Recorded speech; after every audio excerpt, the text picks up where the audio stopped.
جب سیدنا حسین رضی اللہ تعالیٰ عنہ کے شہید ہونے کی خبر مکہ میں پہنچی تو عبداللہ بن زبیر نے کہا کہ لوگوں، دنیا میں سب سے بدتر کوفی لوگ ہیں کہ انہوں نے بار بار خطوط بھیج کر سیدنا حسین کو بلایا، لیکن جب ابن زیاد کوفہ میں آیا تو اس کے گرد ہو گئے۔ کہہ کر عبداللہ بن زبیر رو پڑے۔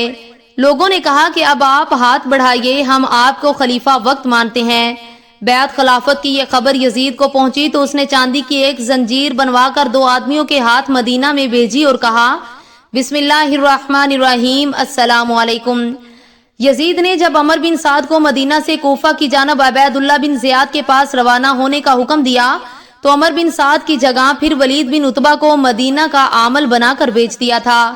یہی ولید بن عتبہ عامل مدینہ تھا جس نے عبداللہ بن جعفر کی فرمائش سے ایک تحریر اس امر کی لکھ کر دی تھی کہ اگر سیدنا حسین مدینہ میں آ جائیں تو ان کو امان ہے۔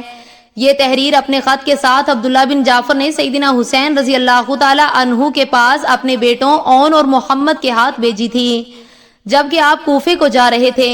مکہ سے یزید کی حکومت اٹھ چکی تھی، وہاں عبداللہ بن زبیر حکمران تھے۔ جب سیدنا حسین رضی اللہ تعالی عنہ کے شہید ہونے کی خبر مکہ میں پہنچی تو عبداللہ بن زبیر نے لوگوں کو جمع کر کے ایک تقریر کی اور کہا کہ لوگوں، دنیا میں عراق کے آدمیوں سے برے کہیں کے آدمی نہیں، اور عراقیوں میں سب سے بدتر کوفی لوگ ہیں کہ انہوں نے بار بار خطوط بھیج کر بااصرار سیدنا حسین رضی اللہ تعالی عنہ کو بلایا اور ان کی خلافت کے لیے بیعت کی، لیکن جب ابن زیاد کوفہ میں آیا تو اسی کے گرد ہو گئے اور سیدنا حسین رضی اللہ تعالی عنہ کو، جو نماز گزار، روزہ دار، قرآن خواں اور ہر طرح مستحق خلافت تھے، قتل کر دیا اور ذرا بھی اللہ تعالیٰ کا خوف نہ کیا۔ یہ کہہ کر عبداللہ بن زبیر رضی اللہ تعالیٰ عنہ رو پڑے۔ لوگوں نے کہا کہ اب آپ سے بڑھ کر کوئی مستحق خلافت نہیں ہے، آپ ہاتھ بڑھائیے، ہم آپ کے ہاتھ پر بیعت کرتے ہیں اور آپ کو خلیفہ وقت مانتے ہیں۔ چنانچہ تمام اہل مکہ نے عبداللہ بن زبیر کے ہاتھ پر بیعت کی۔ بیعت خلافت کی یہ خبر یزید کو پہنچی تو اس نے چاندی کی ایک زنجیر بنوا کر 2 آدمیوں کے ہاتھ ولید بن عتبہ کے پاس مدینہ میں بھیجی اور کہا کہ عبداللہ بن زبیر کے گلے میں یہ زنجیر ڈال کر اور مکہ سے گرفتار کر کے میرے پاس بھیجو۔ لیکن بعد میں وہ اپنی اس حرکت پر خود ہی افسوس کرتا رہا، کیونکہ وہ جانتا تھا کہ عبداللہ بن زبیر آسانی سے اپنے گلے میں زنجیر ڈلوانے والے نہیں ہیں۔ چنانچہ ولید بن عتبہ نے اس حکم کی کوئی تعمیل نہیں کی۔ یزید بھی یہ سوچتا رہا کہ کس طرح عبداللہ بن زبیر کو قابو میں لایا جائے اور خانہ کعبہ کی حرمت کو بھی کشت و خون سے نقصان نہ پہنچایا جائے۔ ماہ ذی الحجہ 61 ہجری میں حج کے لیے مکہ میں اطراف و جوانب سے لوگ آنے شروع ہوئے۔ یزید کی طرف سے ولید بن عتبہ عامل مدینہ امیر حج ہو کر مکہ میں گیا۔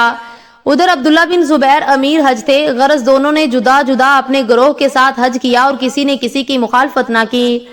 ولید بن عتبہ نے ایسی تدبیریں شروع کر دی کہ کسی طرح عبداللہ بن زبیر کو گرفتار کر کے یزید کی خوشنودی حاصل کر سکے۔ عبداللہ بن زبیر ولید کے ارادوں سے واقف ہو گئے۔ انہوں نے ایام حج کے بعد مطمئن ہو کر یزید کو ایک خط لکھا کہ ولید اگرچہ تیرا چچا زاد بھائی ہے لیکن بہت ہی بے وقوف ہے اور اپنی بے وقوفی سے کاموں کو تباہ کر رہا ہے، مناسب یہ ہے کہ کسی دوسرے کو عامل بنا۔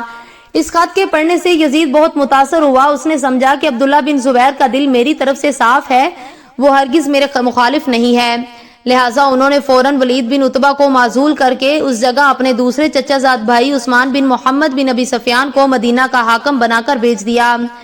عثمان بن محمد نے مدینہ میں آ کر میں خواری شروع کر دی، جس سے لوگ بہت ہی ناخوش ہوئے۔ عثمان محرم 62 ہجری میں مدینہ کا عامل مقرر ہو کر آیا۔ چند روز کے بعد اس نے شرفائے مدینہ میں سے 10 شخص انتخاب کر کے یزید کے پاس دمشق کی جانب بھیجے۔ یہ لوگ جب دمشق پہنچے تو یزید نے ان کی خوب خاطر مدارت کی اور دونوں شخصوں کو 1-1 لاکھ اور باقی 8 شخصوں کو 10-10 ہزار درہم انعام دے کر رخصت کیا۔ دمشق میں یزید کو بھی گانے بجانے کی محفلیں برپا کرتے اور خلاف شرع کاموں میں مصروف دیکھا تھا۔ واپسی سب نے ارادہ کیا کہ یزید کی خلافت کے خلاف کوشش کرنی چاہیے۔ دمشق سے 9 شخص تو مدینہ کی طرف واپس لوٹے اور 1 شخص منذر بن زبیر کوفہ کی طرف چلے گئے، کیونکہ عبید اللہ بن زیاد اور منذر بن زبیر کے درمیان دوستی تھی۔ انہوں نے عبید اللہ کی ملاقات کے لیے کوفہ کا عزم کیا۔ جب عبداللہ بن حنظلہ اپنے ہمراہیوں کے ساتھ مدینہ میں آئے تو لوگ حالات معلوم کرنے کی غرض سے ان کے گرد جمع ہو گئے۔ مدینے میں پہنچ کر عبداللہ نے کہا کہ یزید ہرگز مستحق خلافت نہیں، کیونکہ وہ خلاف شرع کاموں میں مصروف دیکھا جاتا ہے۔ اس کے مسلمان ہونے میں بھی کلام ہے، اس سے تو مسلمانوں کو جہاد کرنا چاہیے۔ اہل مدینہ نے کہا کہ ہم نے سنا ہے کہ یزید نے آپ کو خوب انعام و کرام دیا ہے۔ عبداللہ نے کہا کہ ہم نے اس لیے قبول کیا کہ ہم میں مقابلے کی طاقت نہ تھی۔ ان باتوں کو سن کر لوگ یزید سے بے حد متنفر ہو گئے۔ عبداللہ بن حنظلہ نے تجویز پیش کی کہ یزید کو معزول کر دیا جائے۔ چنانچہ قریش نے عبداللہ بن متی اور انصار نے عبداللہ بن حنظلہ کو اپنا اپنا سردار منتخب کر کے یزید کے خلافت حکومت کا انکار کر دیا۔ ان حالات کی اطلاع بنی امیہ نے یزید کے پاس دمشق پہنچائی۔ یزید نے فوراً ایک خط عبید اللہ بن زیاد کو لکھا کہ منذر بن زبیر تمہارے پاس کوفہ میں گیا ہوا ہے، فوراً اس کو گرفتار کر کے قید رکھو، ہرگز نہ جانے دو۔ عبید اللہ بن زیاد چونکہ یزید سے خوش نہ تھا، کیونکہ اس کی کوئی قدردانی اور عزت افزائی قتل حسین رضی اللہ تعالی عنہ کے صلے میں یزید نے نہیں کی تھی، لہٰذا اس نے فوراً منذر کو مدینہ کی طرف رخصت کر دیا اور یزید کو لکھ کر دیا کہ آپ کا خط آنے سے پہلے منذر مدینہ کی طرف روانہ ہو چکا تھا۔